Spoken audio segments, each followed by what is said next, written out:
Greetings, family. We are live.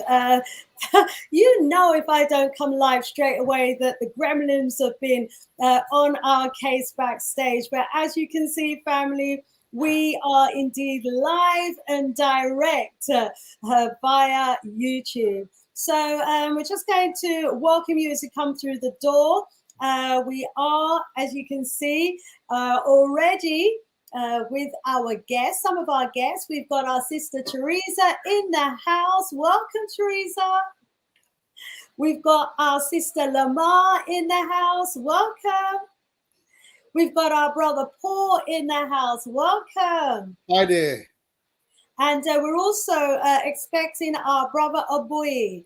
As I said, we were having some technical difficulties and we were having to make some changes. And I hope I haven't lost Dr. Abui in the process. So I will be going back. Oh, no, it looks as though he is below. Let's see, how do I get below here so that I can hear? There he is. I can add him to the stream.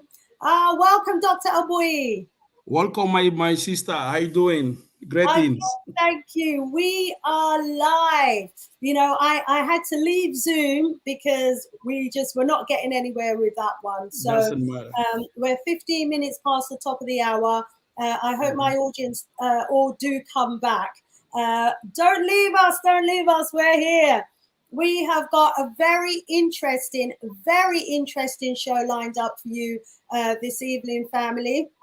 And so as you come through the door, please let us know that you are in the house and indeed watching. I'm going to try and find us on YouTube so that, you know, I can see via YouTube at the same time as we're going live. So as I'm doing that in the background, I'm going to go around the table and ask my wonderful guests to introduce themselves to you, starting with our sister Teresa.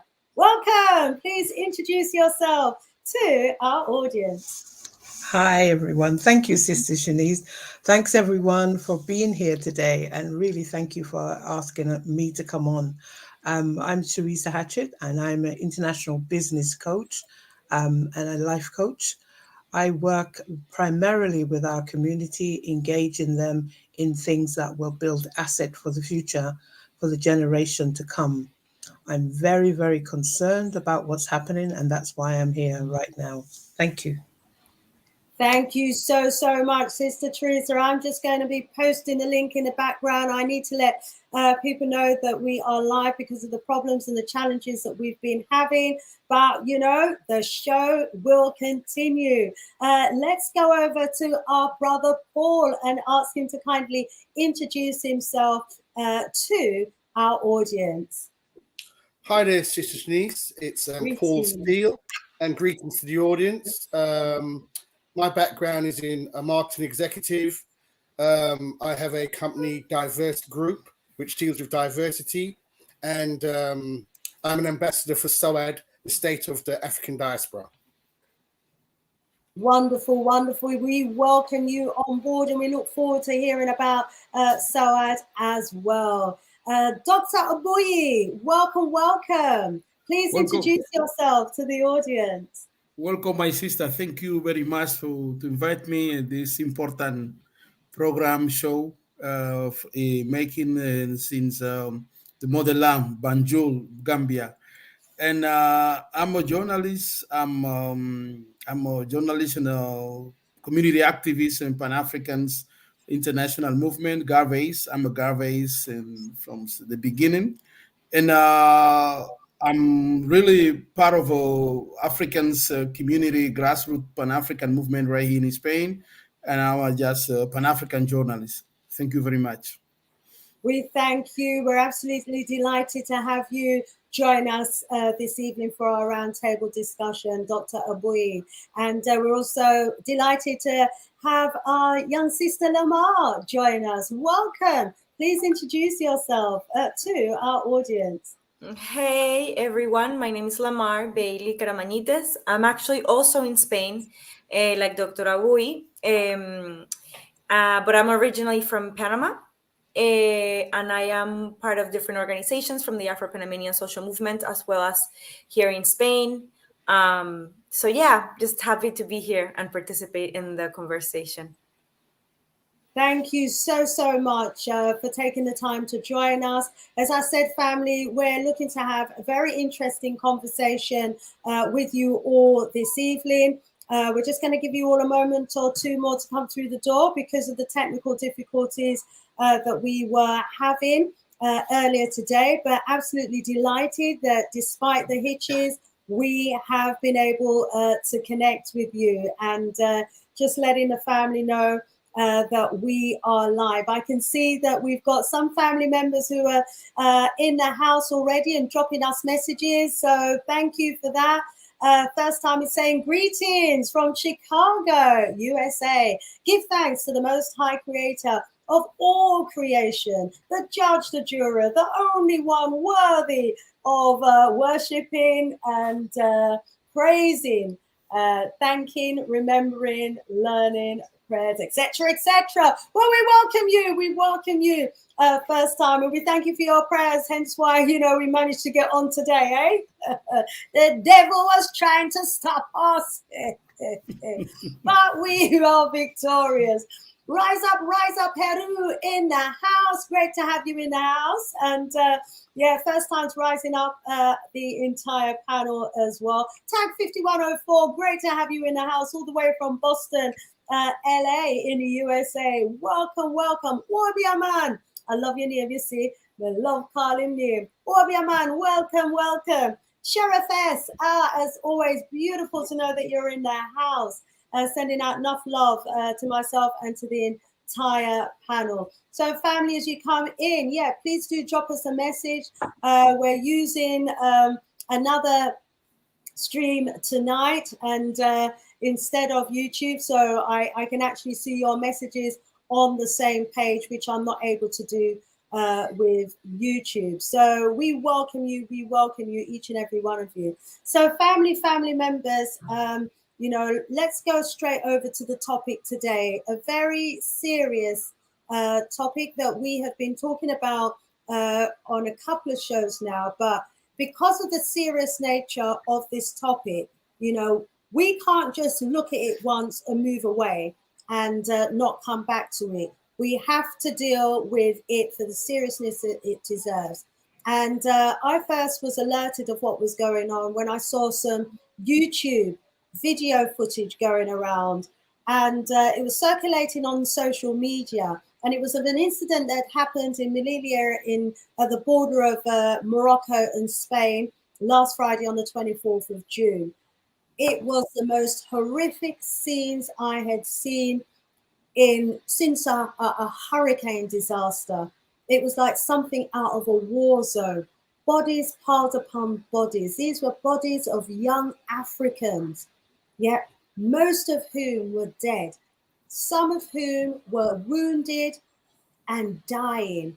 And they were on the floor, spread out across the floor. There were men in uniform, police uniform, from the Moroccan and probably from the Spanish side as well, who were doing nothing to help and assist the injured.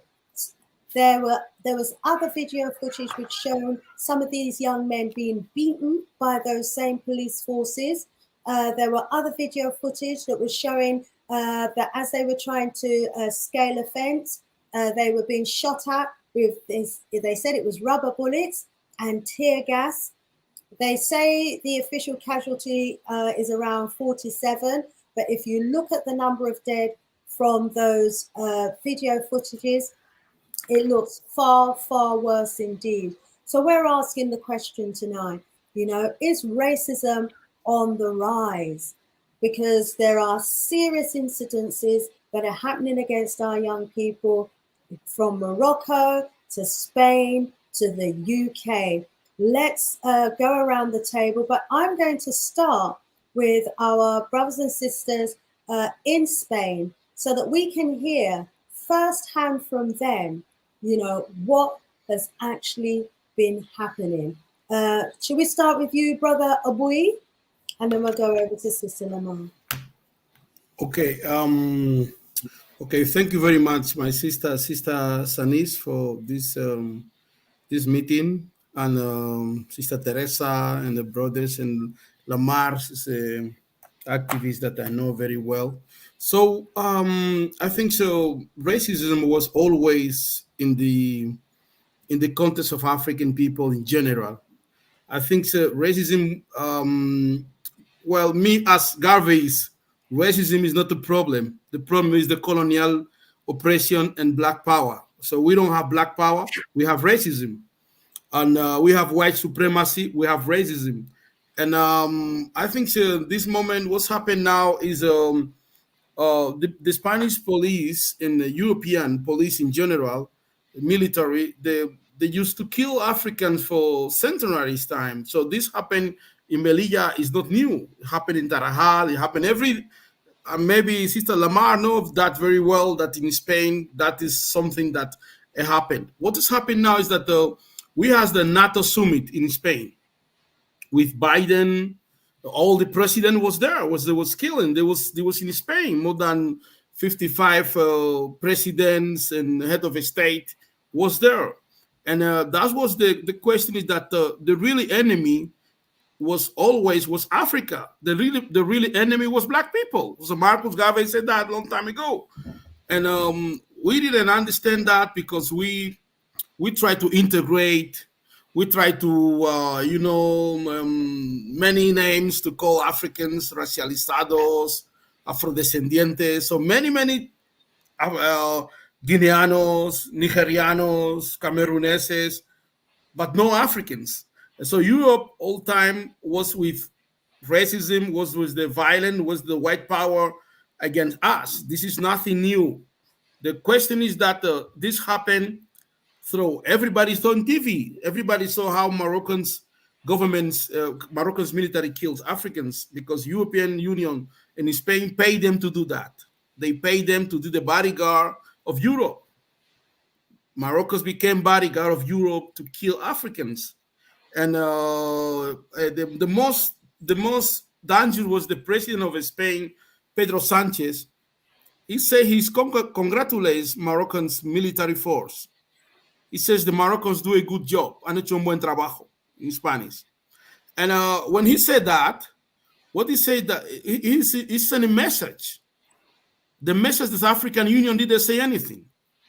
The message that the Africans and the black people inside this government, inside the Unidos Podemos, inside the Partido Socialista, they don't say nothing, because Pedro Sanchez sent a message. It's like when the slave master said that we kill Kunta Kinte and nobody gonna say nothing. Nobody gonna say nothing. That is the difference between the racism of African people and the racism of the Indians in Latin America. So when they know that when they kill Africans, nothing gonna happen. When they kill George Floyd, nothing happened. They kill Rodney King, nothing happened. They kill Martin Luther King, Malcolm X, Patrice Lumumba, what's happened? Nothing happened. This is dangerous, what I see. For me, the problem is not racism. The problem is what we do after the kill. What's happened then? For me, this is the question most important. What's happened after they kill the people? Well, they killed Patrice Lumumba. They killed this, and what's happened then? We see many people run around George Floyd, making demonstration, and what's going now after George Floyd? We see many people going out when Mandela went out from the prison, and that's what's happened now. We see Sister Francia's coming to president in Colombia, but we have 1,000 of people killing in Colombia by guerrilla, by the fascist government, Uribe. And what's happened now when the sister is in the president, is a vice president now? What's happened? The problem is this: police kill African in the US, in Brazil, in Colombia, in Panama, in Spain, and what's happened? And we have black people in office here in Spain. We have brother Antomito Asille. We have a sister, sister in the government, Sister Rita Bosao. We have other brother, he's member of the PM in the parliament from the Socialist Party. They call Luc Andre. What they say? They never say anything. They never say You know, that is the problem. The problem is not to kill. The problem is what's happened there. Right, right. So it's as if we're like lambs to the slaughter at the moment, and who knows who's next. And the big question is, what's going to be done about it? We hear you on that, Dr. Ubui. Let's go over to Lamar, see if she can give us some information about the incident from Spain's perspective and what has happened since then. Thank you. Okay, great. Yes, what Dr. Abu is saying is like I share his views, and I also think that well, first let's talk about what actually happened, and then we talk about the rest. So we know from some activists here in Spain that, as always, the narratives that are being told in TV and in some of the newspapers are false. Indeed, a group of men did cross the border. However, they were pushed to the border, right? So what happened is that they were in an area called Monte Gurugu or something along those lines. I'm probably pronouncing it all wrong. And they had sort of they were sort of staying there for the time being. Some of them had some time in this area, some of them were new. It doesn't really matter how long they were there. The Moroccan police pushed them out of the area where they were into the fence that's dividing Melilla, which is Spain, which is Europe, and Marruecos, right? So they were pushed into the wall, and some of them did have sticks, but it doesn't really matter because the sticks had no bullets. So, um, it so the narrative is that it was a violent, something on a violence attack or something like that, but it was indeed it was actually not a violent attack because the brothers who were crossing, um some of them had whatever it is they could find, maybe a rock or a stick or something like that. However, they were in no way, shape, or form able to compete with the Moroccan police, who was pushing them out of where they were staying and had been staying for a long time. And what they're also saying is that this was a very well organized attack on the wall. Well, it's not a wall; it's a fence, which is not true, right? Because they were staying where they were staying, and then they were pushed out, and they had to cross, basically.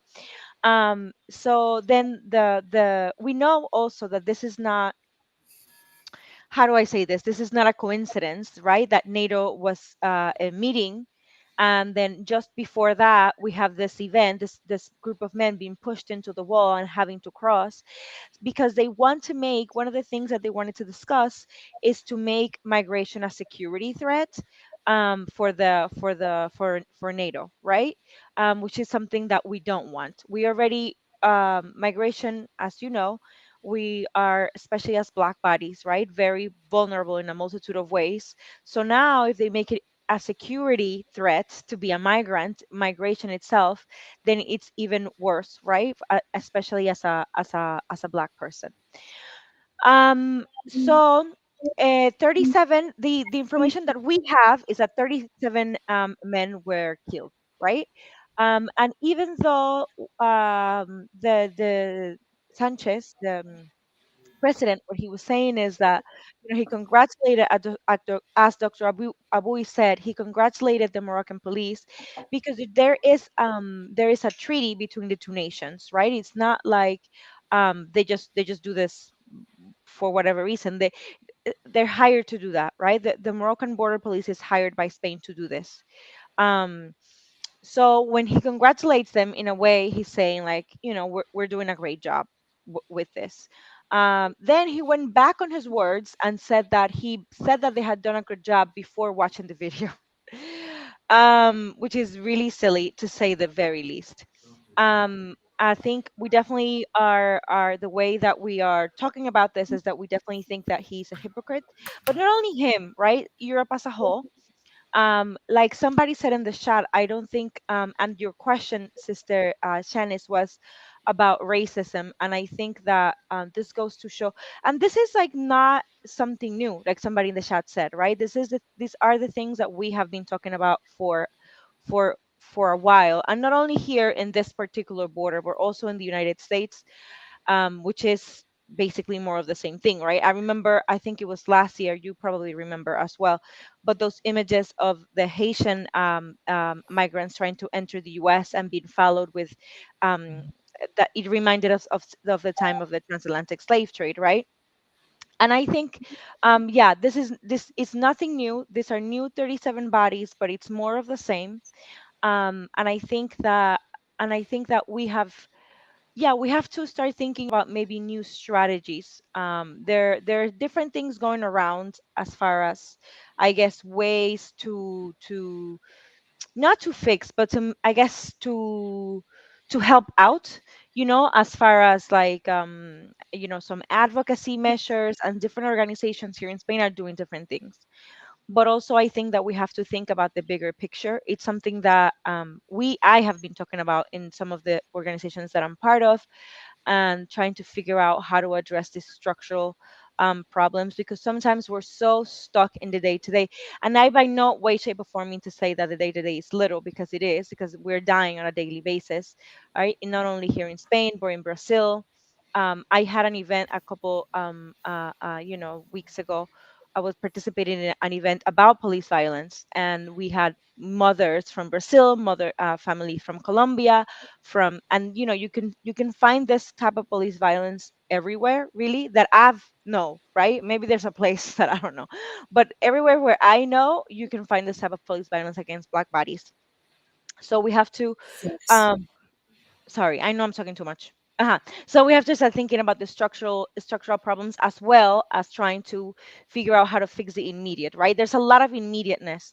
For example, with this 37 bodies, some of the things that are being asked is for autopsies, and for the bodies to be repatriated to their nation, for them to have, a burial, right? That's like a Mhm, funeral, in mhm, the way that they wish to have, right? According to their religion and their traditions, and however it is the family wants to do it, at the very least, right? So those are like some of the things that are being asked, that are clearly not going to solve the structural issues, but are going to, solve out some of the immediate things that have to be solved, right? Because I think also doing this activism is, navigating those two, right? Talking about the immediateness of some of the things that are happening to us that are very real, and then mhm. talking about the structural that also has to be addressed. Otherwise, we're going to continue to address forever the immediate, right? I'm not sure if I answer your question. Absolutely fine, Lamar. Thank you so much. We will come back round to you again, but we hear what you're saying there about the immediate challenges that are facing people in that region right now, and also the need for long-term solutions as well. And you're right. Racism, it just hasn't left us. It hasn't gone anywhere. The police brutality has been with us constantly and consistently, and it seems to me to be increasing, and that is very concerning indeed. But we're going to come back to you. Thank you. We really wanted to hear, what was happening in Spain, what the organisations were doing in Spain. We know that there have been some protests as well. Well, I've been reading about protests across Spain in response to this, and I wonder if I could hear from you briefly. What is the impact of those protests been? Let me just see my notes here. It says here protests across Spain after massacre of migrants in Melilla, and there's anti-racists, it says, have been mobilizing in cities including Barcelona, Madrid, Valencia, Bilbao, Seville, Granada, Cadiz, Mataró, Zaragoza, and that there are more protests planned. I wonder if you can give us an indication of, the size, the scale, and the impact of those protests. Well, first of all, were Yeah. you aware of all those protests that were happening? Yeah, the organization that I'm part of, Yeah. that's called Huru Valencia. I just want to say one quick thing. We organized two, really. We organized one the Sunday after that Friday the 24th, Mm-hmm. so Sunday the 26th. And it was very small in a plaza called Plaza Pinazos here in Valencia, right? Mm-hmm. And the turnout was okay, it was very quick, right? The thing happened on Friday, and on Sunday we had this organized, and there was some media coverage, and some of the, you know, I want to say there were like 300 people there, right? And then there Awesome. was a very much more organized one, a nationwide one that involved over 60 cities around Spain, like the ones you mentioned, and clearly much more. The one in Valencia was, you know, I want to say we have over 1,000 people, and it was all led by this organization called Federación Unión Africana, which means Federation of African Union. And it's like a group of people from, you know, all over Africa, and they were, you know, they had basically the voice, and they were in the forefront of that. And we as Uhuru Valencia, we were just sort of, you know, helping out in whichever way they needed, and talked whenever it was appropriate. And we definitely want to make sure that they have the mic, sort of, yeah, that they are the voices that are being heard, because they are the ones who actually tend to take that route, right? I didn't take that route. I came in an airplane. And I think it's important also, as sometimes as you know, as part of the diaspora and as Black people, to talk about, you know, within our community, like the different, you know, the differences and the privileges that we might have, right? I didn't That's why even when you invited me, I was trying to find you know, somebody from that organization to come talk, but language is a barrier. So I wasn't able to find somebody who was, you know, who actually took that route to speak, because I think it's important for them to talk about, you know, their own realities, instead of me saying whatever it is I can say. Anyway, so the protest, I think, had a okay turnout. The truth is, I don't think it's an I mean, I don't want to be okay. I think it was a good turnout for what it was, right? I don't think it's enough to have a critical mass and create any change. Is the truth. That's what I think. Um I was a little, I guess, I don't want to say, yeah, I guess I was negative, and I didn't think that many people were gonna come. You know, I guess I didn't have that much hope for Yeah. But for us, 1,000 for people Valencia. turning up in Valencia, Yeah. I think that's a good turnout. 300 within, you know, a day and a half's notice. That's a good turnout as well, and it's obviously grown since then. I want to say something about this. Let me give you 2 minutes, and then I'd like to bring in Teresa and Paul, but we will come back to you, Brother Aubrey. But let me just give you a couple of minutes now. Well, sister, Pan-African movement participate in all these so-called march. We are very critical with the march, because the people who call the march is the people who kill our brothers, because they are part of the government. They kill our brothers because they call the march and they control the mic, because brothers want to say many things against this government. They want to say many things, and the people who are the so-called young people, Black people in the street doing blah blah blah. But finally, it's the white left who control the march. But we participate in Madrid, in Sevilla, in Barcelona, in Zaragoza. But the most important thing Pan-African movement did with the Black Parliament was make a community meeting. This community meeting was for activists, to tell them what we cannot say in the street in the march, because what the people say in the march, that cualquier ser humano, ningún ser humano es ilegal, blah blah blah. But the question is that what does that mean, please? Nobody is illegal. Nobody can be illegal. Human being can be illegal. All this statement, but this statement is not time for this statement. It's not time for this statement. The people who kill our brothers is the people who are calling the march, and we know them. We know them because they are our friends, you know. So those the same people have the mic. If you want to say something strong, say, "Hey man, please here." So people go. So the march is for the consume of the white left in this so-called post-Black, post-modernity people who are in the street. Is good. We don't say that it's not good, because as the sister said, the march is good. But the question of Black people is organization. And when those who kill you is coming to organize your funeral, they tell you you are nigger, you are nothing. In my language, in African language, they said, "Ngaze enya ajebo yon avoyuwa also jomezing." If the lions make your funeral, it's because you are nothing. So those people are in the government. Those people are in the power. Those people they rule the city government in Madrid, in Barcelona, in Valencia, and other place. So what more? What we need more? So, but when the left the white left left the power, so we're gonna go radical demonstration because it's white left. So we don't want this kind of meeting. White left and white right is the same because all these governments do the same. What we know is that the black people talk through because black people need to talk through, need to say what they want to say because people don't want to go to the demonstration to say the same thing the white left say every year. Ningún ser humano es ilegal, blah, blah, blah, blah. We know that we are not illegal. We know that we are human beings. But what we want to say to them is that this is what you're doing in this lifetime. This is colonialism made by you. You cannot organize my march when you kill me. Right. So if we have African organization that if you have an African organization that are independent, they must show the independence calling the march. Because if you left at the white left calling or march, it's because they're controlling.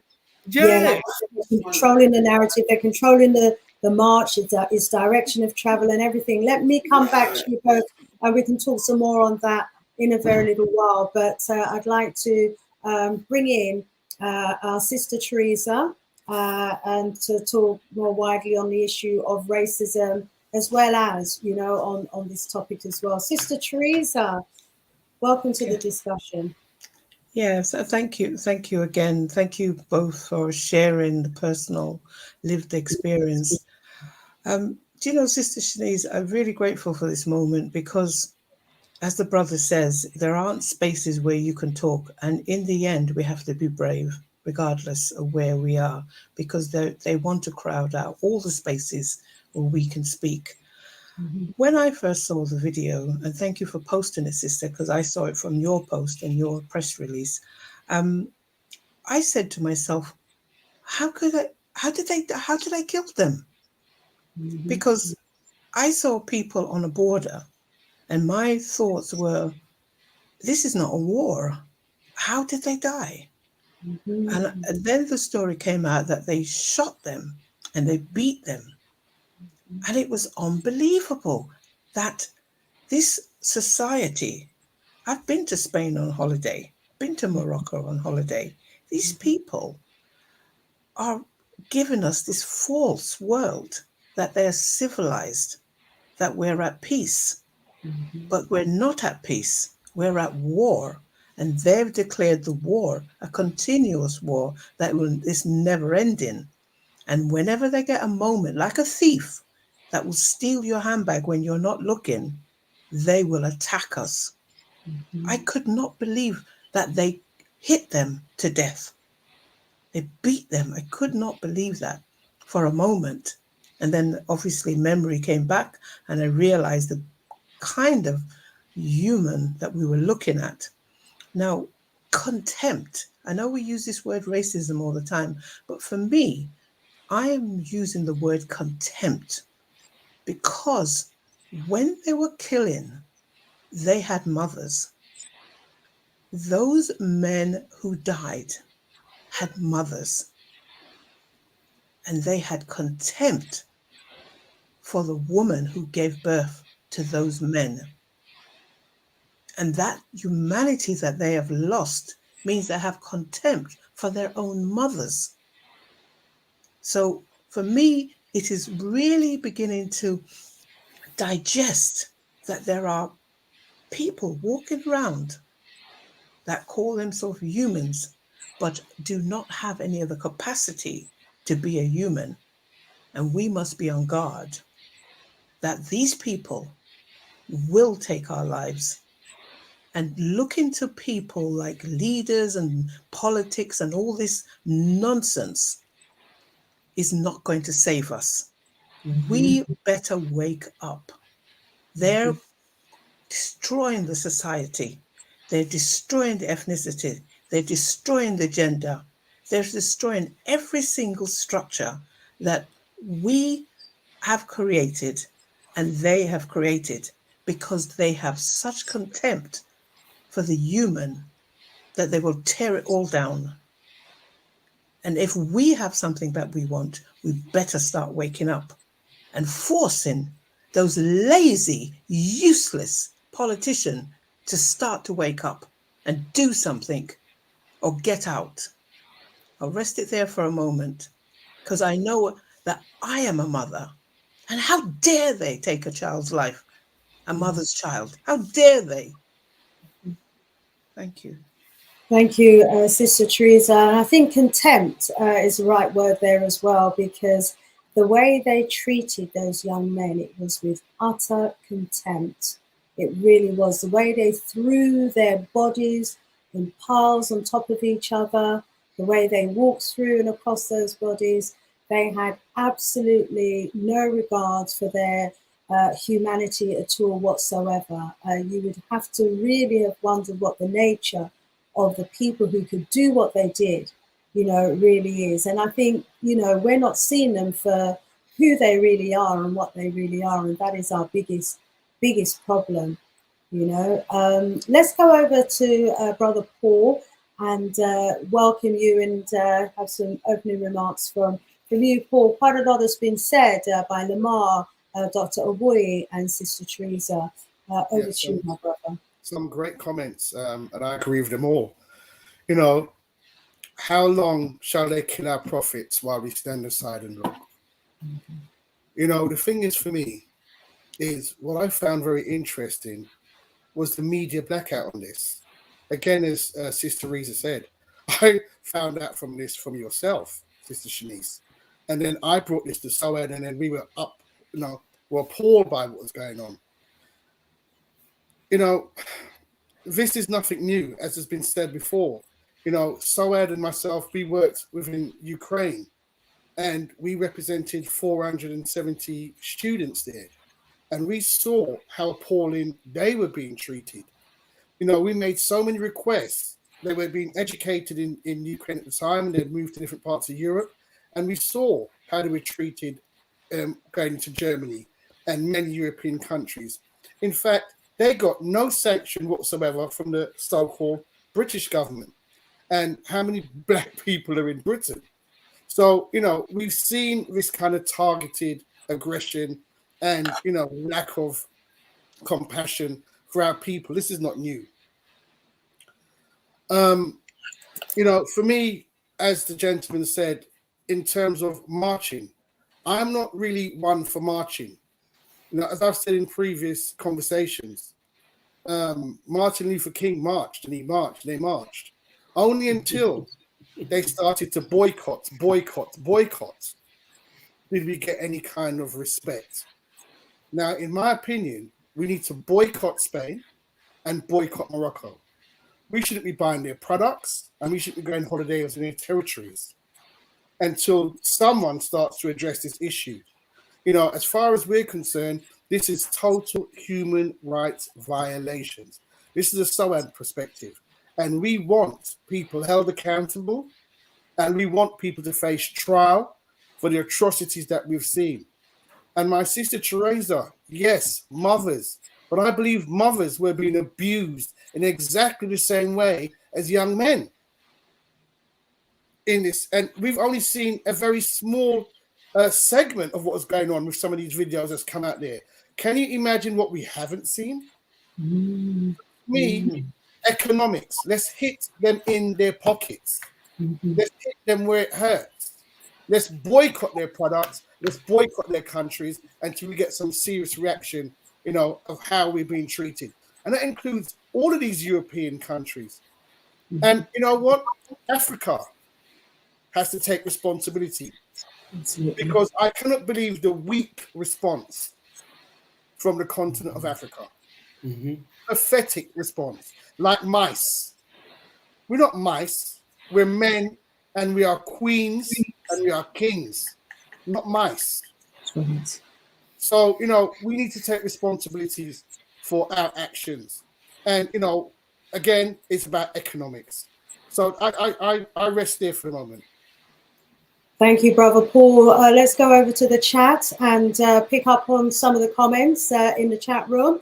And then we'll go back around the table again. Absolutely agree with you on that, Paul. The response from the African governments has been pathetic.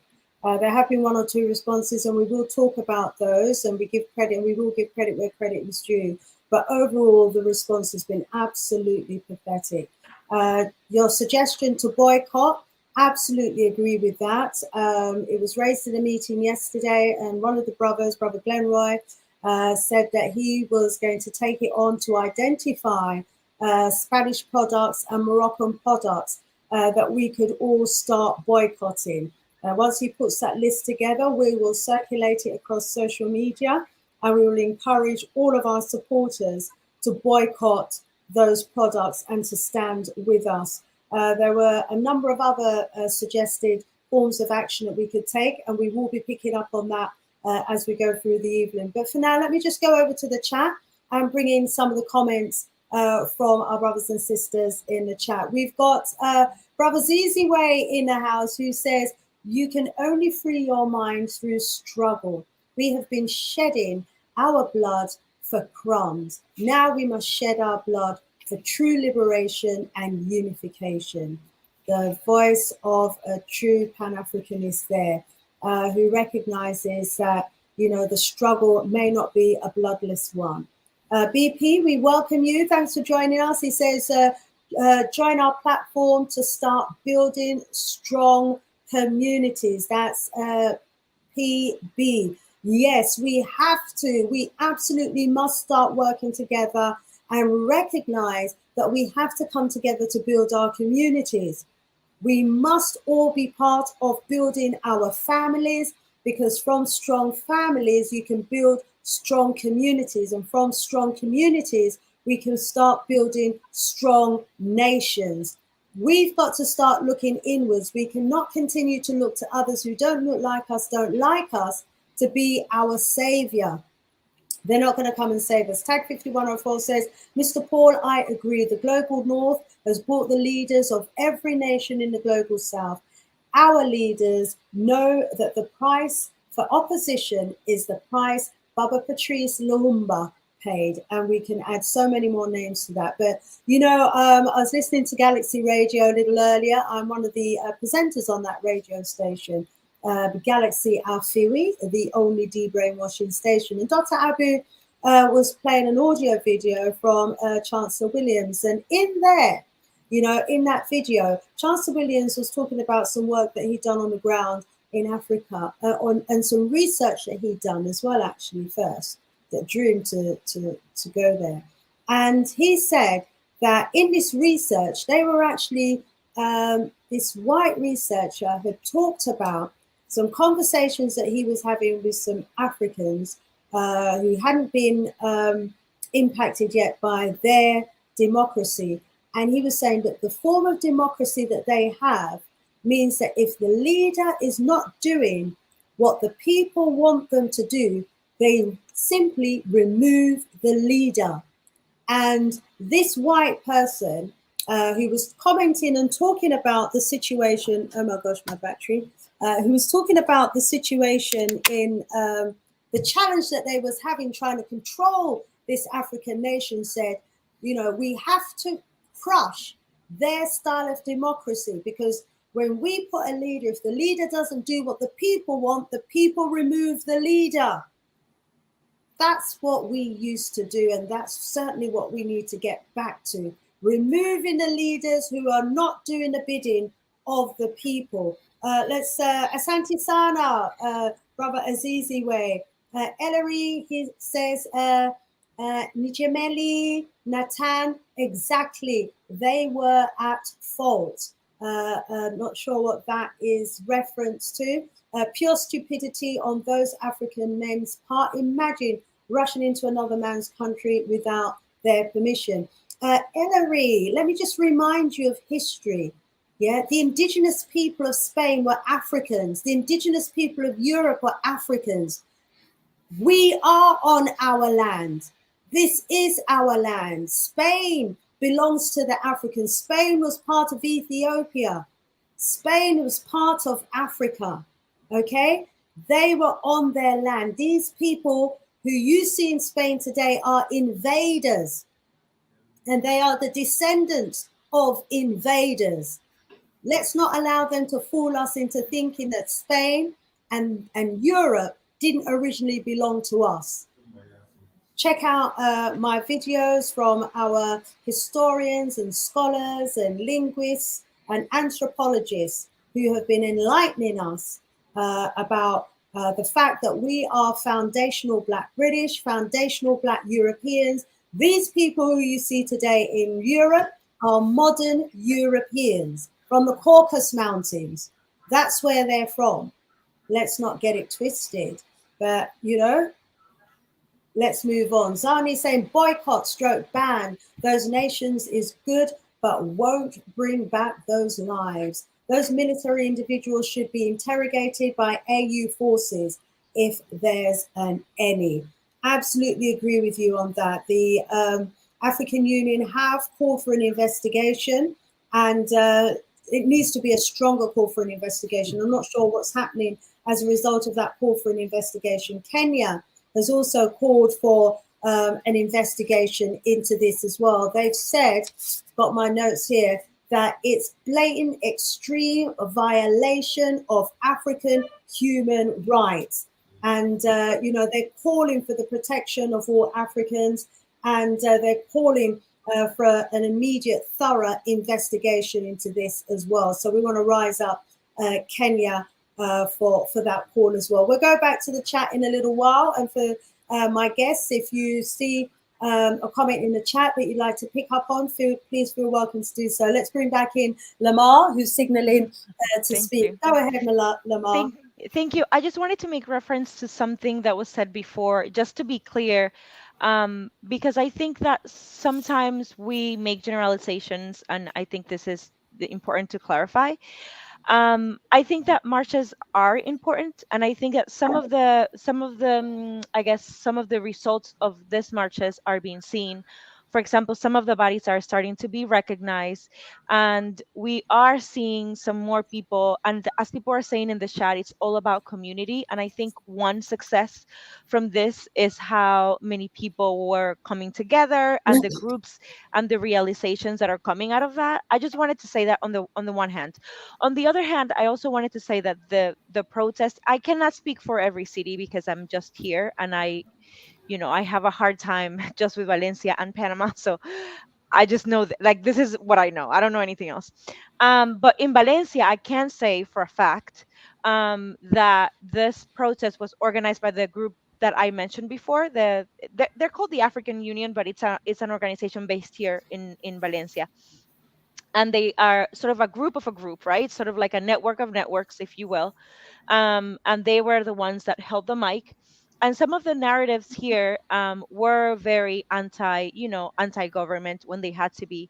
Don't get me wrong, like how do I say this? In Spanish, you say consignas, but basically like the calls, right, that people keep repeating tend to be the same. And surely that includes no one is illegal, but that's not the entirety of what was said. Some of the things that was said was, blaming and denouncing not only Spain, but going bigger than that and talking about Europe responsibility in the instability that is lived in many of the African countries, and the reasons why people are forced to migrate in the first place. That was definitely said on the mic. And people not only, some of the narratives that we had here, like talking about the similarities for what it's worth and for our lives as Black people. It doesn't really matter if it's left or is it if it's right. There's something here in Spain called CS, and I think people in I'm not sure if you have that in the UK, but in the US they have something similar, which is like a place where you sort of detain migrants when they arrive, and where you're trying to send them back to their nation, right? You hold them in this sort of prison thing. establishments, and this prisons for migrants was created by the Spanish left, for example, and a lot of, so what I'm trying to say, I'm trying to illustrate how, yeah, for sure, definitely it doesn't really matter, and we cannot think that the left is any better. I think that at this point and age, we have that very much clear. And that was also said, at least in Valencia, in the mic that day in front of that 1,000 people that I spoke about. Like that I can talk about, and that I know for sure. Um, I think I also want to say that I agree 100%. I think the whole divest defund, it's a great strategy.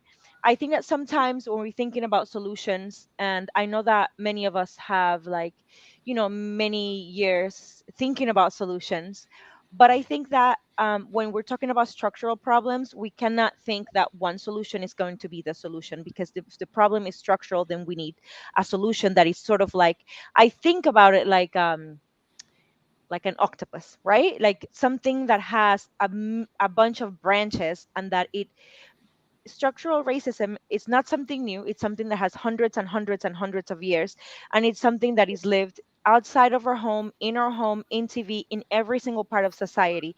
So we cannot pretend that one thing is going to fix the whole structure, right? Because it's a structural issue.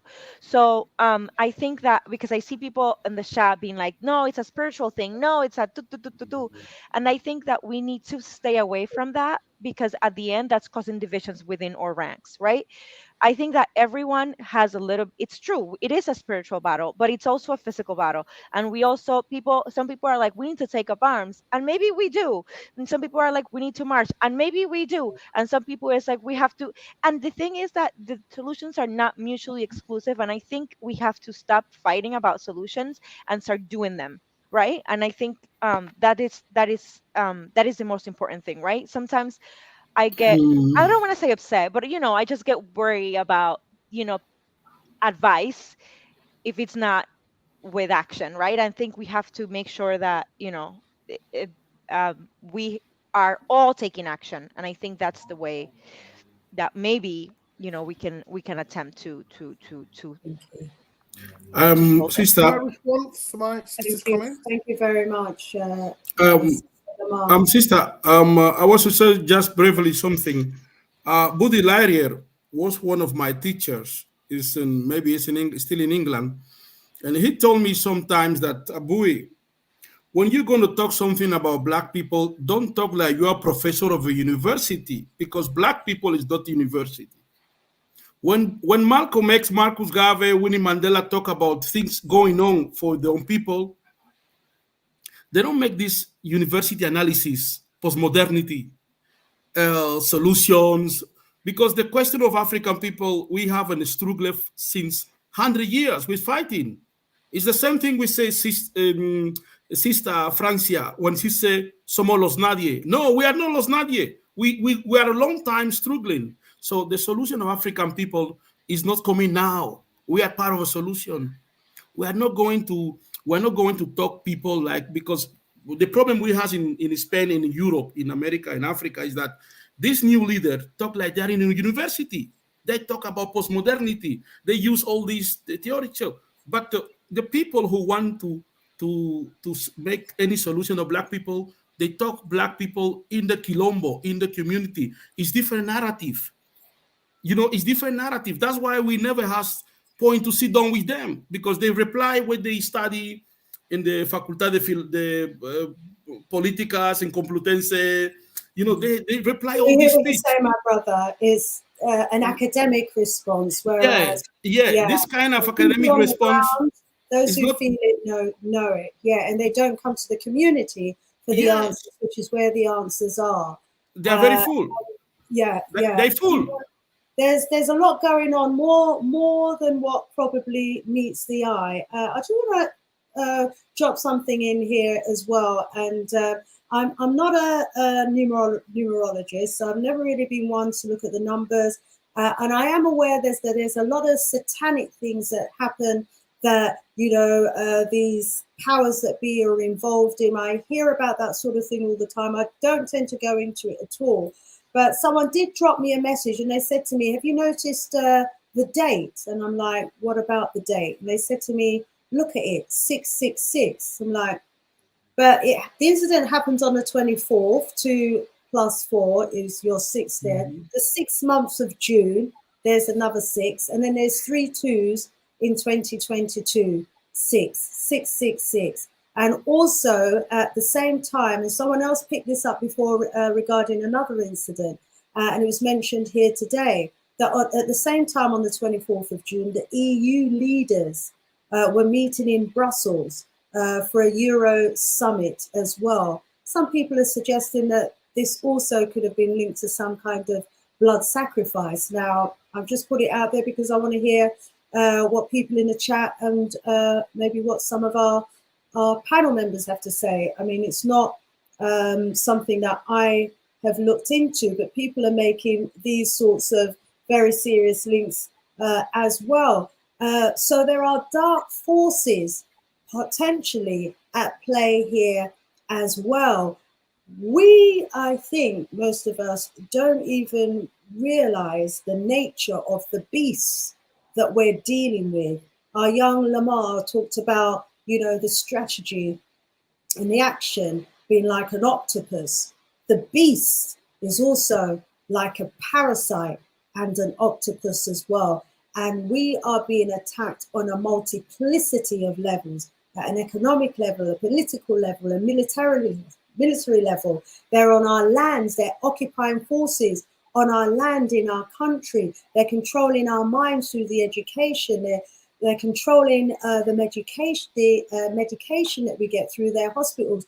We are, and this is how I described it on my radio show actually, and I put it out here as well. It's like we are prisoners of war and don't realize it.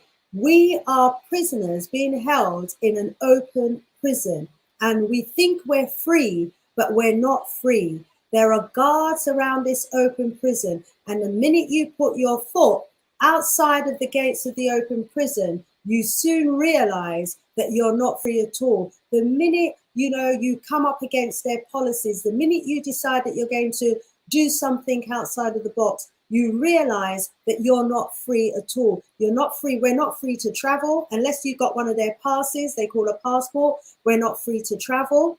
We are not free. We are living in an open prison. The guards on the prison gates are the police forces, the army, and all of the other forces that they have.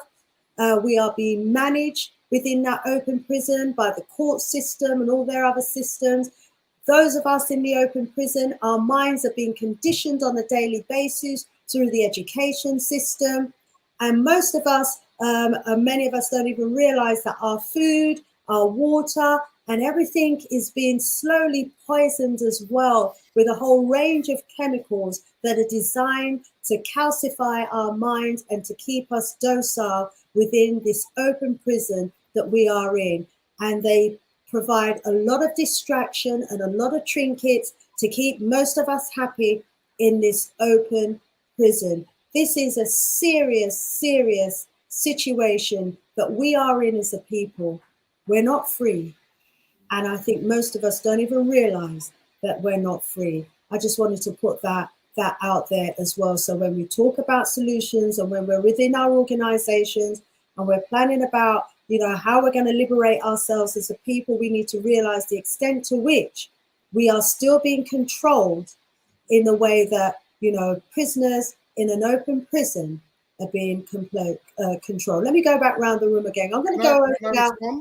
I'm going to go. I was actually going to go over to you, Brother Paul, and I'd also like to hear about the works of your organization as well in response to this. And, we're talking about action. We're talking about, what action we want people to be taking as well in response to this, because we don't want this to disappear. We are going to keep the spotlight on this and demand action. Brother Paul, over to you. Thank you, Sister Shanice. Just to respond to a few points. As my brother said earlier, I do think we need to be careful about language here. And for me, I do believe a lot of these so-called protests are led by far left. In my opinion, Black Lives Matter derived from the far left Democratic Party in America. So, you know, I don't know how much merit we can take from that. Again, you know, when we use words like diversity, that doesn't mean black. That can mean anything. That can mean Japanese. That can mean anything. So what happens is that, the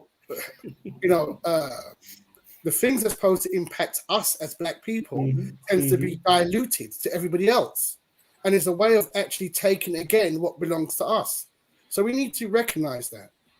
To your point about spiritual warfare, I definitely believe that there is a definite element of that. We are dealing with satanic people. These people have been Satanists from the millennium, and that's an absolute fact. You know, we don't like to bring up these kinds of spiritual aspects, but then again, we say that a lot of us say we're Garveyites. The thing that everyone forgets when we talk about Garvey is, and Garvey's an ambassador for SOAD, or his son is, Julius Garvey, is one God. We always lose the one God part of this whole conversation. So for me, there is definitely a spiritual aspect to what's going on. And I think that we need to recognize that. So that's just what I need to say for a minute.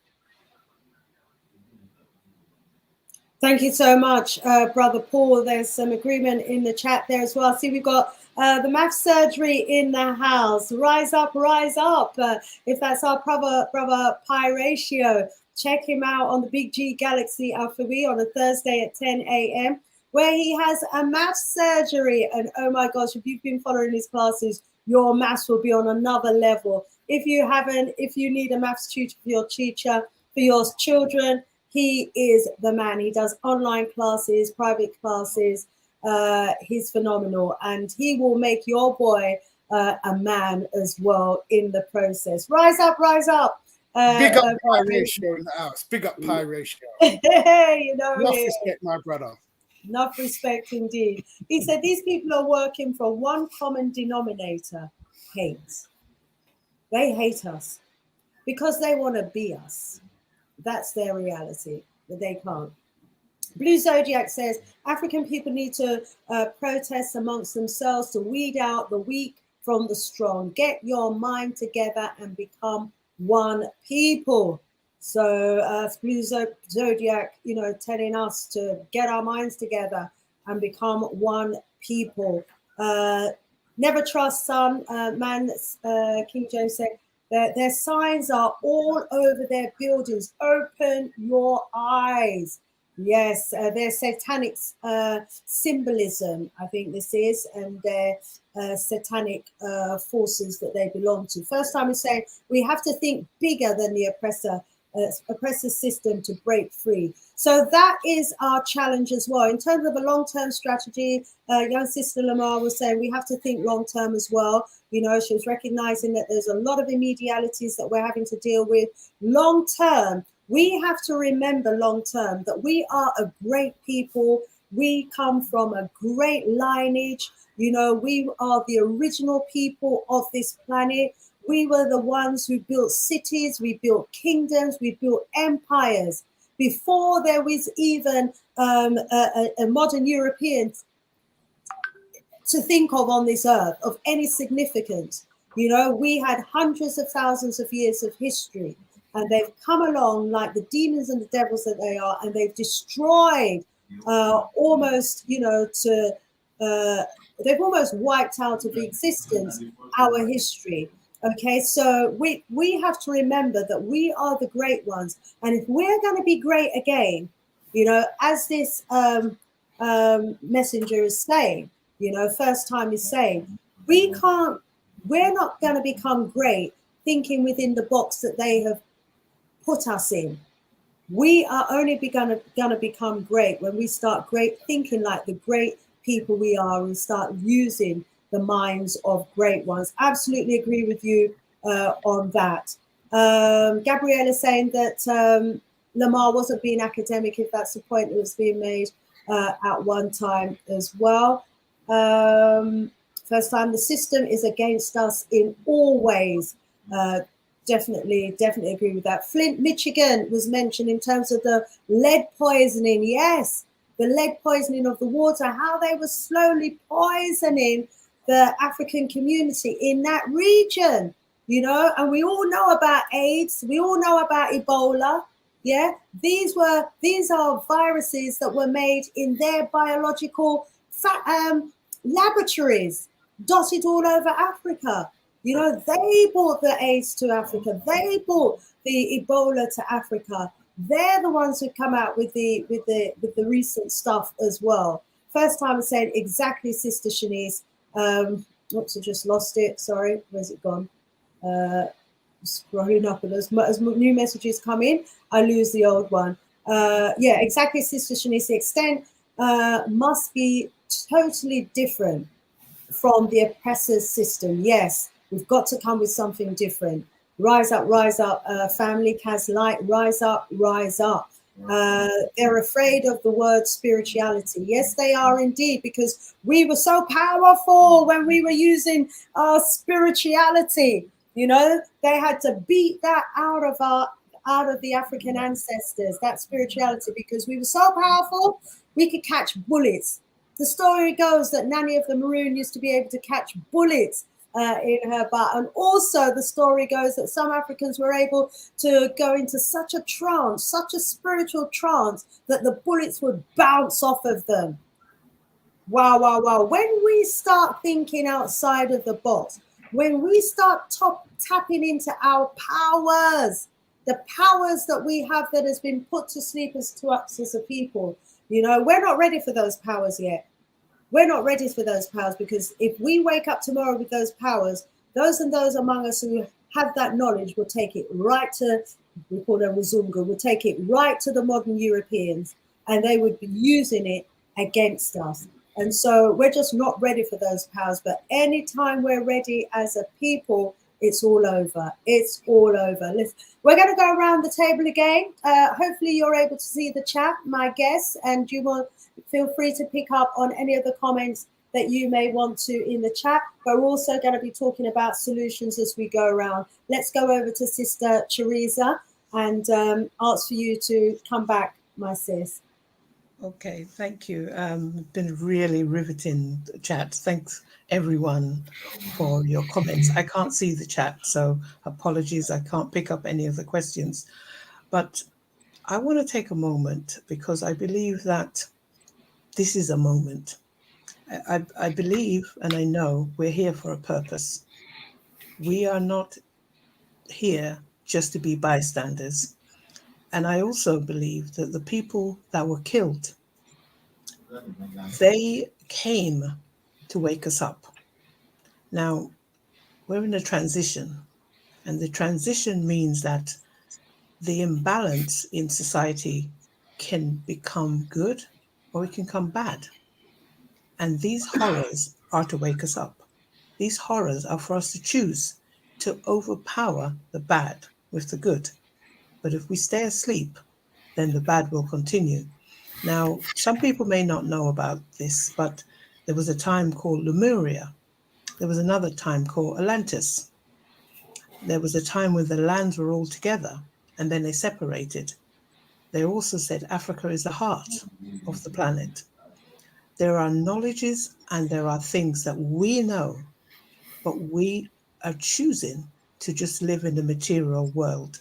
And because of that, the lack of the tools of how to transform this transition that we're going through into the powerful positive is not happening.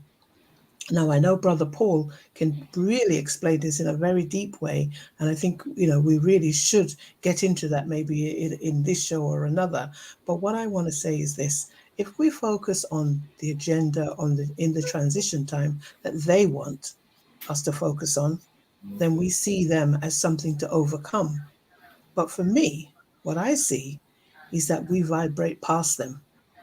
We wake up to who we are in this moment of transition, and we vibrate past them, and they will be stuck in materialism and we will be way past them.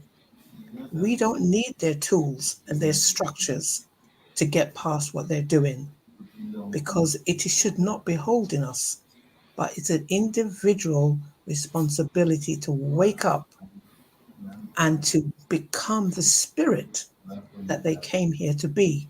Nobody came in this time to sit down and do nothing. You have to choose. Now, you've had a luxury for a while now of not choosing, and people have died to wake you up. And my call is wake up and stop using the materialism as a way to get through this transition, because they're not using materialism totally. They're using spiritual powers. They know what they're doing. And we can know what they're doing if we would spend the time to self-develop and self-awaken. That is the tool they can't stop. They cannot do nothing about that. There's nothing on this planet that they can do to stop us from waking up. Only we can stop ourselves. So I land it there as a solution. It is to wake up, find every means possible, fast, go on a detox, go on a retreat, go read some books, go and find people who have the knowledge to help you. You're not here for no reason. There's no wastage in this planet. Everybody has a purpose. And if you do your purpose, this will stop. We will overcome this. Thank you. Thank you so much, Sister Teresa. So, despite all of what's going on, we're all here for a purpose. We've got to find that purpose. We've got to take that time out, and we've got to rise above the situation. That's what we've got to elevate ourselves above this situation. Someone in the chat mentioned planetary travel. There's evidence that we used to travel planets thousands of years ago. Imagine that. We're greater than we realize as a people. We are so much greater than we realize and than we know. And as you say, we're going to have to rise up to that level. I'm being asked to remind you, family, to hit the like button. So, yeah, please do hit that like button. Thank you so much. Let's continue around the room. Brother Dr. Aubrey, let's bring you in now. Yes, sister. First of all, I want to salute greetings to my brother from Switzerland. He's there, Coffee. He's one of the people in the chat. He's an older journalist in New African magazine long time ago. So I meet him here in your show this night. She sent a message, Coffee from Ghana. Brilliant. So yeah, so I think so. My sister Teresa and Paul went through the question of spirituality, talking the aim of Marcus Garvey, one God, one aim, one destiny, and the sister talked about. The sister went on the question of spirituality in this context that we are talking about. The question is that today, in the past, African spirituality was independence. In Haiti Revolution, spirituality was part of a struggle. But spirituality today in African community is not with the people, is with the oppressed, it was the oppressor. Go to Africa, you will see thousands of these called sect, the sect that they give Donald Trump power, telling Africans, kill your father, kill your family to be a Christian. Arabs, what the Arabs did in Africa to bring Islam, was no way peace. It was killing, destroy Timbuktu, destroy Mali. This is history. It's not nothing, this is history. So I think so. One of the things to get spirituality, we need a leadership. For example, what the Sister Sanit is doing every night in this place is a leadership in spirituality. It put people together. Black people to be families, to be recognized in Spain, you must to be out from your community. All Black leaders from Spain, that never stay in the community, never. Tell me one of them, I'll tell you. Because in 1992, when they killed Lucrecia Perez in Spain, we marched in the street. After the march, the white government bring us white leader. They call Esteban Ibarra. after they kill Sister Samba, the government bring us social racism, white leftists. So all time black people march, they bring you white preachers, as Martin Luther King said in his speech in Memphis. I'm going to the mountain, but I know, you understand? So we need to, in order to get a leader, we need to back in spirituality. In order to get the spirituality, we need to back in what Pan-African we call unidad temática, topic unity. People is talking different things, different discussion, different theoretical, but when the police come to kill you, they don't ask you if you are from Guinea, from Jamaica, from Senegal, if you are Muslim, if you are academical, if your hair is Afro, if all these postmodernity, Audre Lorde, blah blah blah blah blah. They don't ask you that. So we still, what the Marcus Garvey said, he said that Africa for the Africans, at home, at board. This is spiritual. This is still spiritual. So that is the point, I think, for me in this moment, because the African government have a strong responsibility in all this. African embassy in Spain didn't say nothing about this killing. Only make parties, dancing, and they bring some kind of Negro leaders that they took in the street. They bring them there. They show them. They dance. Okay, all this. But African government still has too much responsibility on that, because why are people come from Africa to go into Europe? Because Europe still a resource. How Europe still a resource? Getting Negro puppet president. For example, in Senegal now, brothers in Senegal, there was fisher. They cannot fish because the ocean is provided by French government. So what the brother want to do in Senegal, they must to immigrate.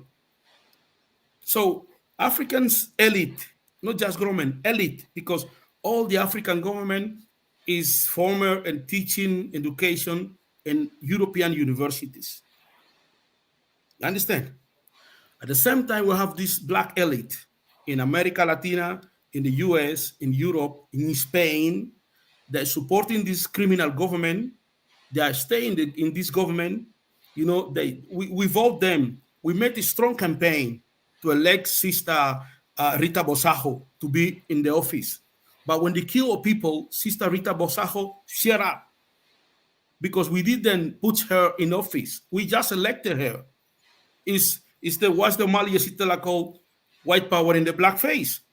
But this white power in the black face is the same thing we have in Africa. So we must deal with this question, the responsibility of the African governments, not just Morocco, Ghana, Senegal, Guinea Equatorial, Mali, Cameroon, all of them has this responsibility because all the children was killing that day.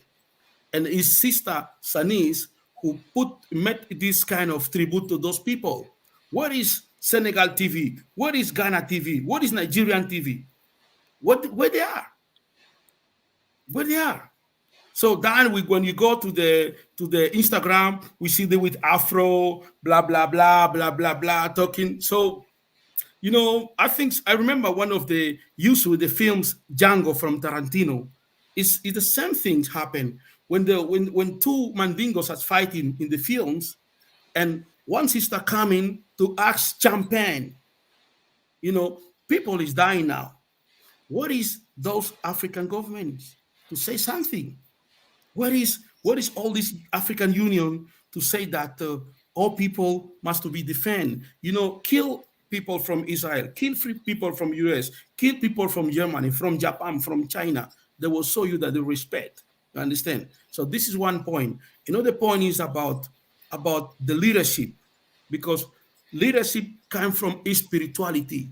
All the leadership in the history was touched by God, was touched by spirituality, was touched by something you call spirituality. Anytime. So those leaders that white power create leaders here in Spain, you see people that in office is because they have white friends, they have friends, and but you told them what about your reality as African? They don't know, because the creation of the leadership is not in the hand of the Black families, in not the hand of Black communities, in not the hand of Black media like this. It's not the people who create that. And they use Brother Paul say, the language, the narrative, they use no language. They call us racializados. They call us sub-Saharianos. Understand? They divide Black, African, and Afro-descendants like different categories. They do that. They do that. They know what they do. They know what they do. You know, so now we have white left in the power. Those white left in the power kill my brother. I don't gonna go any demonstration with them, and they take the microphone. They give me a microphone and say, okay, Abu, you have 1 minute. Tell me what you're gonna say. No, I don't gonna do that. Because if we do that, we remember when Marcus Garvey arrived to the United States, and he see that the Black people was killing, and William Du Bois said that we're gonna make silent march, silent. And Marcus Garvey said, what is silence? When they kill our brother, what we're gonna stay silent? Just because we must do that. So we are in this point. The point of Black responsibility. The responsibility is not in the white people. White people are doing what they always do it. White people always do the same thing, kill us. But the responsibility now is in us. It's not to start a new, we call it in Spain, inventar la rueda. I don't know to translate, maybe the sister not translate. No, it's the continuation. The struggle continue. The struggle not beginning. White people use young people there and say, yeah, you're going to begin in the struggle because you was in the university. That is fool. I'm here because sister invite me. And the sister is here because other people invite her. And it's so long.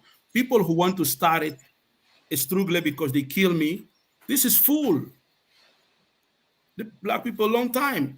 That is my contribution. And I'm very, thank you, my sister, to put all these people together and bring many people to the fore to talk about this. Very important. Thank you, Dr. Obui. We hear you and we hear the struggle, and the struggle is real because, you know, the powers that be will even want to control, you know, our response to their savagery. And I think that's what you're talking about there. But very, very importantly, you know, we have to organize. Our people have to be organized wherever we are. And we can take over those protests. If we're organized, we take over those protests. We take over the mics. We put our people around the mics and we take over the event. We say, thank you very much for organizing this platform for us, and we take it over. Yeah, we don't stand back and complain. We take it over. That's what we have to do. You know, sometimes we might have to turn up at their demonstrations, you know, 300, 200 of us turn up at their demonstration, take over the mic while the press is there, because if they organize the demonstrations, they're going to get the press there, and we make sure that we get heard.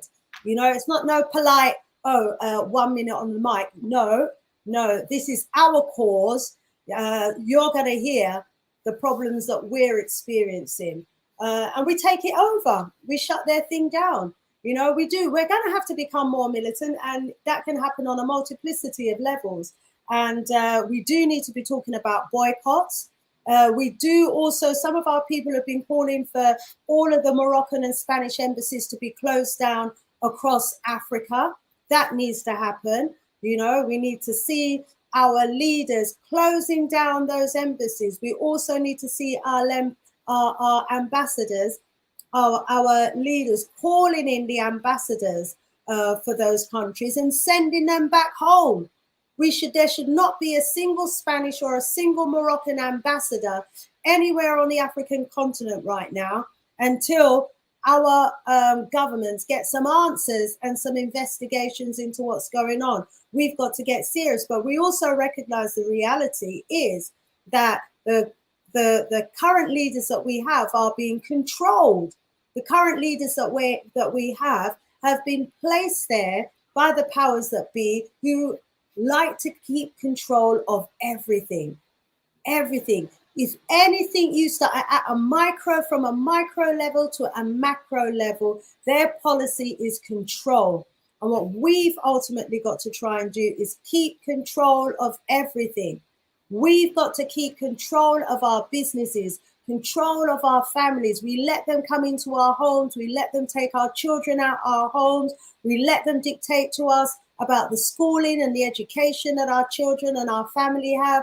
We let them dictate everything to us. We've got to start taking back control over what we eat, control over the clothes that we wear, you know, who makes them, where we buy it from, where we spend our money.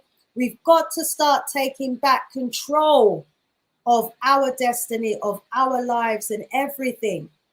And I don't think most of us realize the extent to which we are being controlled as a people. Let's go back round the room. Where was I? Who was up for speaking next? Was it you, Brother Paul? I don't think I've heard from you. Oh yeah, and then I'll come to you after Lamar. Brother Paul, have I heard from you for a little while? Can you tell us about SOAS and what SOAD is doing? I've seen a letter of outrage and condemnation. Please, you know, let the rest of the audience know about SOAD's position on this. Oh, you're on mute at the moment. Apologies. Yeah, I just like to close the spirituality up the point that from my perspective before I move on to SOAD. And, you know, for me, I just believe that we are the beginning and we are the end. And, as from Garvey's perspective, when he talks about one God, I believe really he's talking about unity. Because what is it that we actually unify around? We are so segregated as a people. And that's one of our main weaknesses.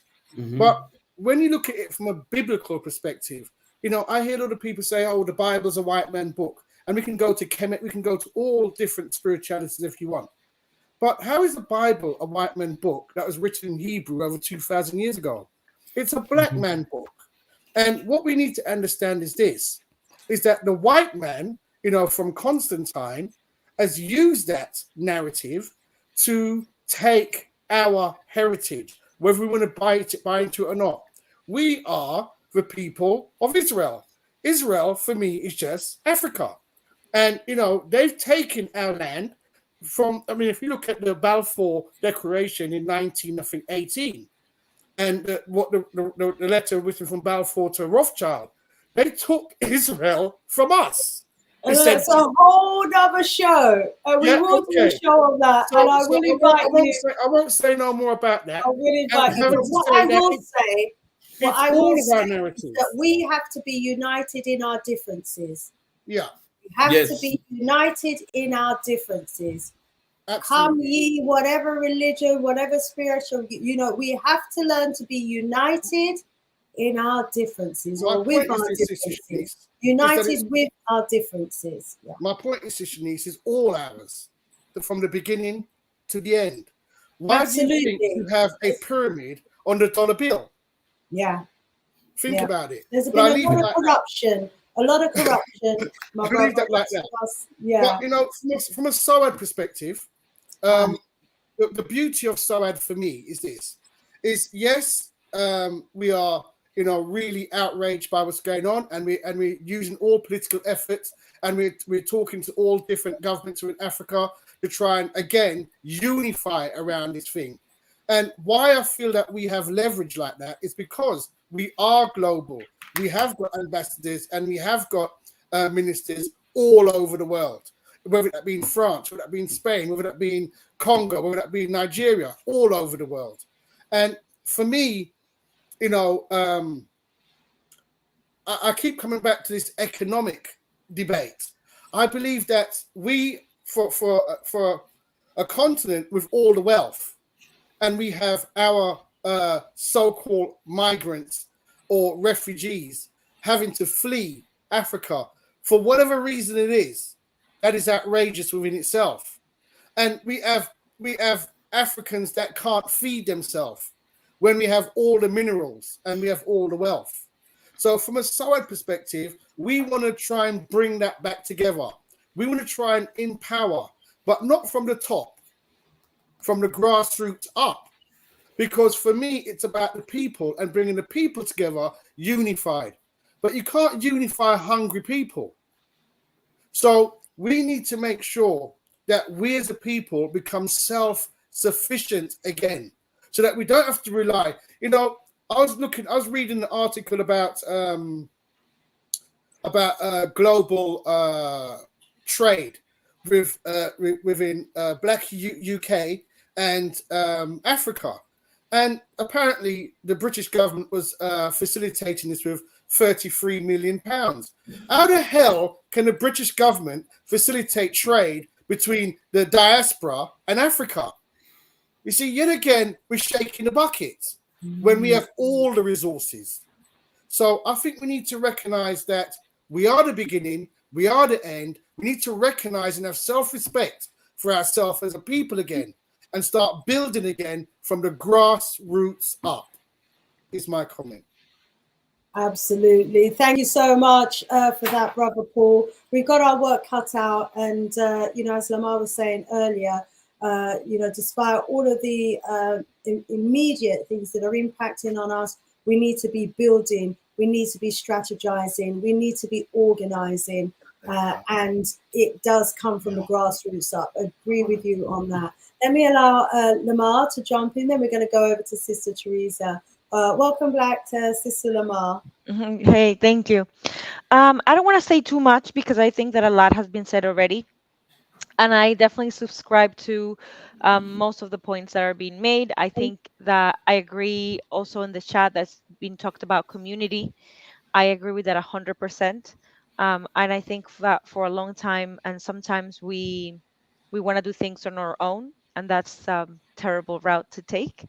So I'm happy to read that that's what other people are thinking and feeling too. And I think boycotting is key. It's like Gabby said on the chat. I think that that's a great sentence. Boycotting is key. I think somebody in the chat also earlier talked about divesting, and somebody talked about defunding. I think if I read it correctly. I also want to make sure that there was something that Sister Teresa said that was truly gold. And I just want to make sure that it's not lost, with all that's being said. And she mentioned something about vibrating higher, and I think that is also, a route that I think it could be very fruitful. I definitely, as I said before, I think that we need to focus on the immediate, because it would be silly otherwise, as we are dying left and right. But also I think that what she said, really, I just couldn't have said it any better, because I think that we have to focus on really on us, right? And sometimes we have to, we're forced to react, right? We're forced to react, and there's nothing wrong with it. I think that sometimes reacting has a bad name. I think sometimes we have to react because that's it. Like, it's just, things happen and are so terrible that we have to react, and it would be silly otherwise. But I think also that cannot be the entirety of our process, right? The entirety of our work and our action. And I think the focus has to be above all on ourselves and not on reacting, and above all on vibrating higher, like Sister Teresa said. And I'm gonna leave it like that, because I think that that she said was really beautiful. And yeah, I just wanted to make sure it's not lost.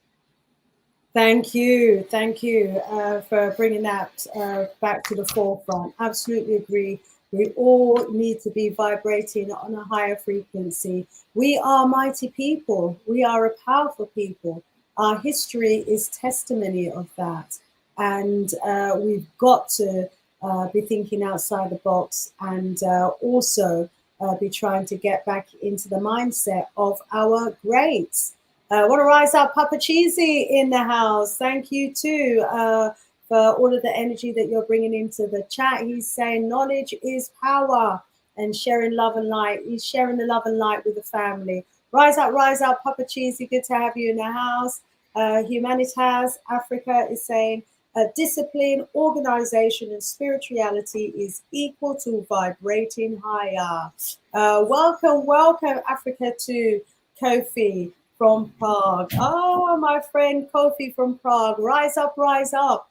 He's saying discipline, organization, and spirituality equal to vibrating higher. Let's let that one sink in for a little while as well. Tag 5104. Young people are looking for solutions in real time because they've been raised in a microwave society. They want to see results overnight.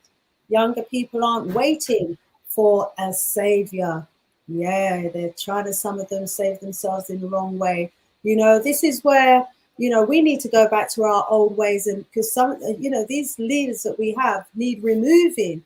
And I want to rise up. I want to rise up some of those African countries like Mali and Guinea and others who are taking matters into their own hands and removing leaders and taking over the running of their country. You know, desperate times means desperate measures and desperate means. I just want to touch on some of the action points as well from yesterday and today. So there's some of you out there that might be asking, how can I support? What can I do, you know, to try and help to bring about the justice that we want to see for those young lives that were lost? Well, there are some of us who like to write letters. If that's you, please write a letter to your MP, write to your leaders, write to your councillors, and call on them to actually condemn the incident and to demand an investigation and an inquiry into what happened. Some of you might belong to a trade union. If you do, please raise it at a trade union meeting. Write to your trade union secretary.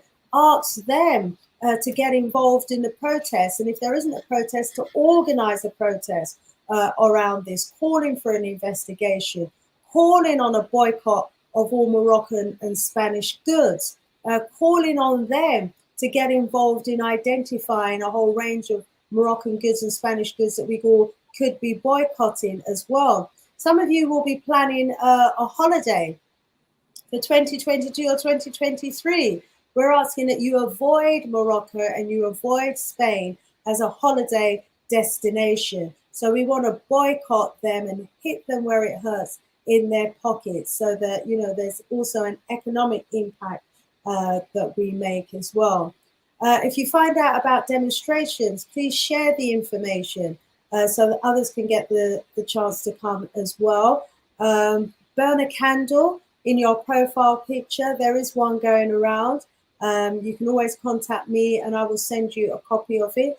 But we've got a number of candles that we're burning in our profile pictures, and they represent the numerous young people who lost their life back on the 24th of June, who were massacred. And that's got to be a day in our calendar and a day that we remember.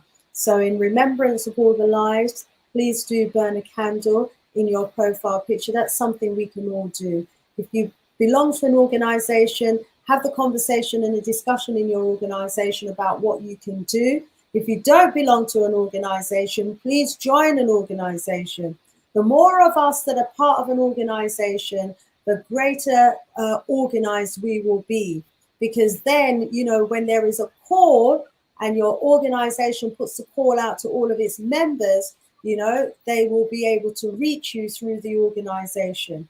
Okay, so join an organization and, you know, join the call as well for the closing down of the Moroccan and Spanish embassies across the continent of Africa, and the removal of those ambassadors as well.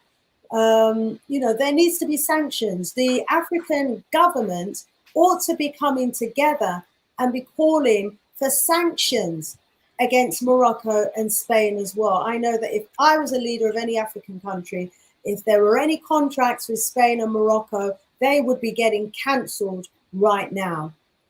We have got to be that bold, and we have got to be taking that sort of direct action. Okay, we are 8 minutes away from the top of the hour.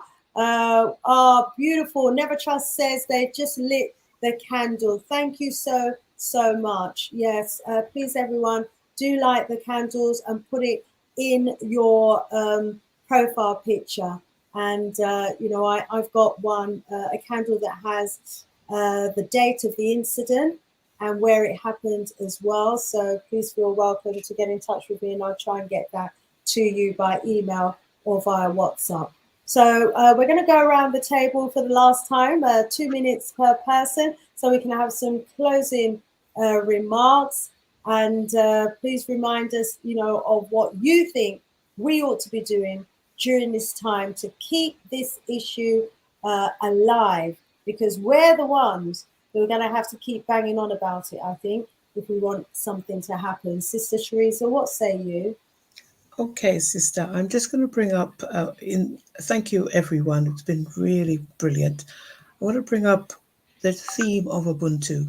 I am because you are. You are because I am. That means if I'm a guest and I'm treated with contempt and ingratitude, you should make sure that the people who have done it are not welcome. Now, Africa should be following Ubuntu. They're not welcome if we're not welcome. And that is my final statement. The governments need to be held to Ubuntu principles. I am a guest and I'm being killed. So what do you say in our continent? Thank you. Ashe, Ashe. We hear you on that, Sister Teresa. Absolutely agree. If we're not welcomed in their land, they should not be welcomed on our land. Brother Paul, what say you for your closing remarks?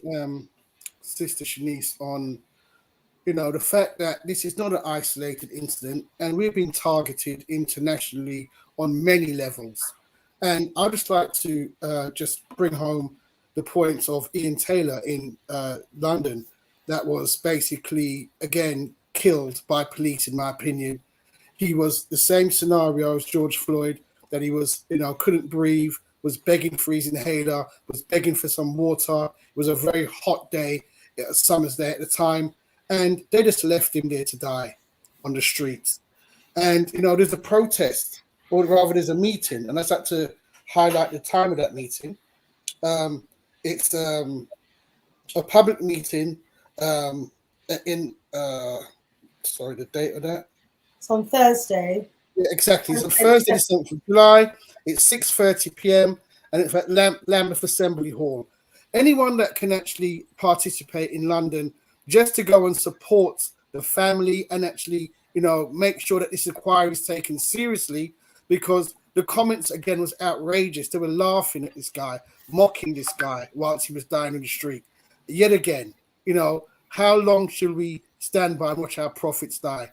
Because you know what? These people that died, you know, in Morocco on the border of Spain, they could have been leaders. They could have been prophets. They could have been the next, you know, the next great person. But, you know, as Sister Teresa said, you know, sometimes everything's for a reason. Maybe they are the next great people, because look at what you're doing in terms of galvanizing us as a people together. And I think it's a tragedy that it takes tragedy to do that. But sometimes it's necessary to bring us home and get us on the same page in a unified way. So that's my last comment. Thank you so much. Thank you. And so, again, just appealing, if you're in the London area, to join the protest meeting that's happening at Lambeth Assembly Hall on Thursday, the 7th of July at 6:30 p.m. Dr. Obui, we can have some closing remarks from you, please. Yes, first of all, thanks to everybody in the audience. The Pan-African movement, through his president and his leader, Dr. Marcelino Gonzalez, and we will continue uniting Africans around the community meetings. We believe that in that moment is the time to go into community meetings, because in this time is when the new young leaders, the true young leaders coming, not those who minister the equality, say that you are black leaders, go there and tell Abui, shut up. know this. In this moment, we're going to still to make community meeting. Saturday was a community meeting. It was about 145 people in the meeting, more than the people who went to some of the demonstration. So we think that the Black people need leadership, and we must facilitate them in the community meeting with pastors, with activists, with artists, with militants, with young sister student, everybody around what we call credo panafricanista is the principles that the rulings, because the movement is not no, it's not the way that people can be experiment or make theory, new theory. We have a theory, we have an ideology. What we need is people to come in and support.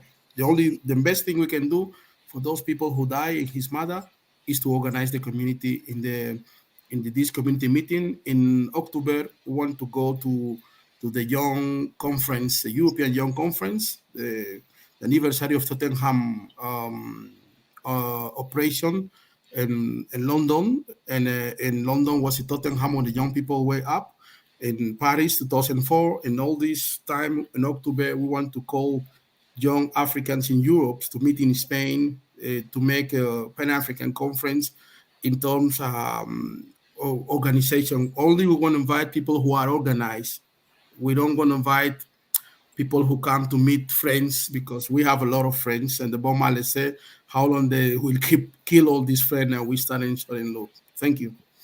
Thank you, Dr. Obui. We might have to have that meeting somewhere else. I'm not sure about us, bringing all of our funds to spend in Spain.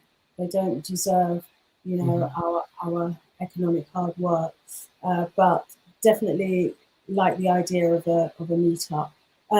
Let's get some final remarks by our young sister Lamar. Well, thank you. First, I want to thank you, Sister Shanice, for the opportunity to be here and to speak about all these important things. I hope that, and thank you to all the other panelists who were here today, to all the points that were raised. I think it was a very fruitful conversation. Also in the chat, the chat was great. And I hope that we get to meet each other again in happier circumstances.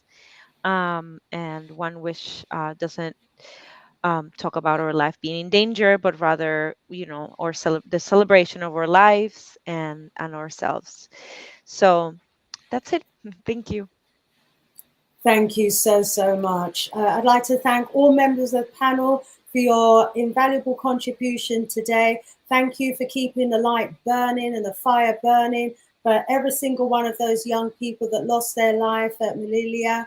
We will continue to remember them. We will continue to condemn what happened to them. We will continue to demand action in response to that fatal incident. And I want to thank you, Lamar and Dr. Mbuya, for the works that you're doing out there in Spain, Sister Teresa and Brother Paul on the ground in your organizations. I want to thank you for the great works that you're doing as well. To everyone in the chat that has stayed with us throughout the evening, we thank you so much, and we rise you up. Each and every one of us has a role to play. We might even think that our role is just a small role, but you know what? It all contributes towards the greater good. So Obia Man, burning the candle, I can see it there. Rise up, rise up. Tag 5104, burning the candle there. I think you're burning the candle there. Thank you so much. You can get, I'm burning the candle on my YouTube channel. You can probably even get the a copy of it from there. To everyone in the chat, Obia Man, Rosemary King, Zani, each and every one of you, please do give us a thumbs up before you leave. Please leave some comments under the video, and also please join me on Wednesday at 8 p.m. UK time. We have our brother Tony Warner in the house. We're going to be going over to talk about, some of our history, especially here in the UK. So please do join us on Wednesday.